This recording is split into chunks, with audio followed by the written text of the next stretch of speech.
I want to keep this open ended as possible to get your real thoughts on it. Who needs Sales Navigator?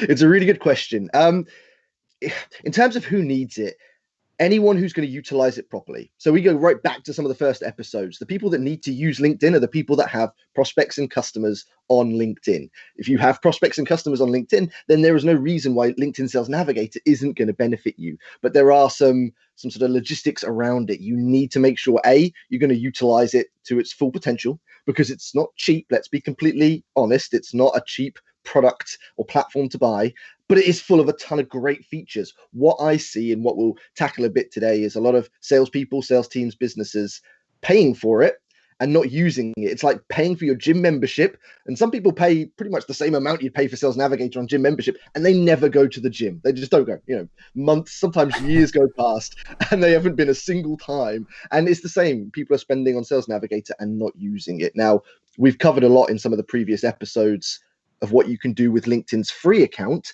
And that's the other side of things. You need to be leveraging those things. You don't need Sales Navigator to have an optimized LinkedIn profile. You don't need Sales Navigator to build a personal brand or to create amazing content.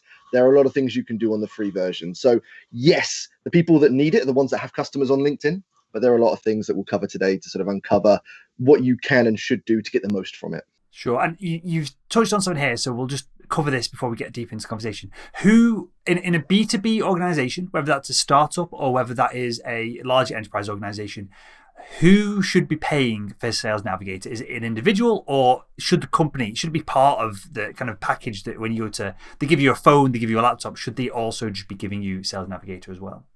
That's a really good question. I would probably say the company should pay for it, but that's not to say there is no value or justification for the individual paying for it. I will pay for things, and I've always paid for things myself if it's going to help me sell more, because I'm going to earn more. So I'm going to get an ROI on it. So it benefits me in the long term. That's why a lot of salespeople, I would say, should invest in their own training, their own learning, their own development, their own coaching. But yes, of course, ultimately the company should be providing. It is a tool. It is a tool that's going to benefit the business. So yeah, you would justify it as a company cost. Yeah, I guess you can pretty easily justify it in that if you get leads directly from LinkedIn and they translate to, for any B2B sale, like one sale a quarter, you've just paid for Navigator. So put the metrics behind it is really simple. I don't think that, maybe a few years ago, that would have been a more difficult conversation with a sales manager, but I don't think it's a difficult conversation anymore. Okay, so I want to get into advanced searching, whether we should use InMail, or maybe we probably shouldn't use it,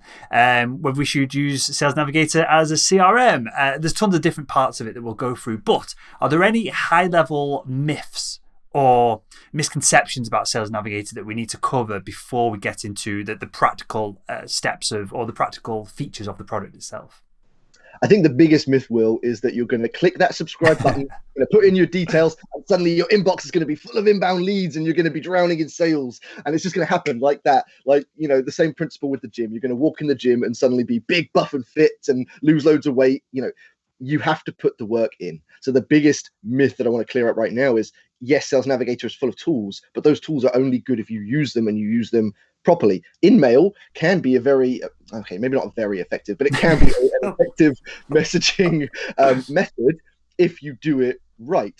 But if you're going to send out hundreds of spammy InMails, you're not going to get anything, and you're paying your subscription to send all those spammy InMails that are going to generate no response. If anything, it's going to be damaging because you're going to be scaring all those people away. So yeah, the biggest myth is you're going to subscribe and suddenly become a social selling master and get all of these sales from it. That's not the case. You need to work hard with it. Because they have that lead recommendations feature, right? Does that? I'll be blunt here. Other than, as you're describing, putting work in, using the search tools, having the search limits removed, which we'll come on to all this stuff in a second. That's really useful. That is worth the price of the product for me. But I've not had any luck. Maybe it is luck. Maybe that's the right word to describe it. I've never had any luck with these. I'm quoting here from our document, lead recommendations. Is the value in that, or is that almost a bit of a gimmick? There is a small value, but it is small. I might say 10 to 20% would be potential leads from that list out of the entire list that they recommend. A big part of that, though, does depend on what you've put in when you set up your profile. So again, a lot of salespeople, they get logged in, they want to get to the good stuff, so they don't really fill in all of the details. They kind of fast track that bit. And if you spend a bit more time, we'll go back and really populate it with your ICP, your target customers, your target prospects, then LinkedIn's going to get a lot better at suggesting you target leads that might be suitable.